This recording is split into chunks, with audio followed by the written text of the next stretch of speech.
Hello, abroad study থেকে রাত্রি বলছি। রিসেন্টলি এইচএসসি 2025-এর রেজাল্ট পাবলিশ হয়েছে। আমরা কম বেশি সবাই জানি এবছরে আকস্মিক রেজাল্ট ধসের ব্যাপারে। কারো কারোর জন্য এই রেজাল্ট নিয়ে এসেছে খুশির বন্যা, আবার কেউ কেউ ভেঙে পড়েছে তীব্রভাবে।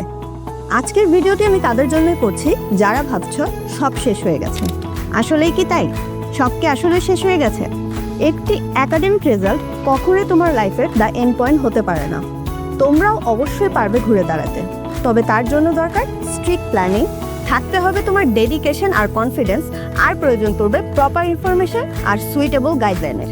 যারা ভাবছো উন্নত দেশে তোমাদের পড়তে যাওয়ার সুযোগ শেষ, তাদেরকে বলছি তোমাদের জন্য এখনও বেটার ওয়েট করছে।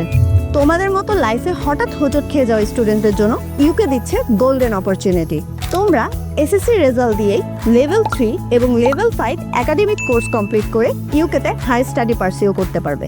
তাই তোমাদের উদ্দেশ্যে বলছি, ডিমোটিভেট না হয়ে ডিটারমাইন্ড হও আর প্রপার ইনফরমেশন কালেক্ট করো, এবং ভ্যালিড ইনফরমেশন কালেক্টের জন্য চলে আসো আমাদের কুমিল্লা ব্রাঞ্চ অফিসে। ধন্যবাদ।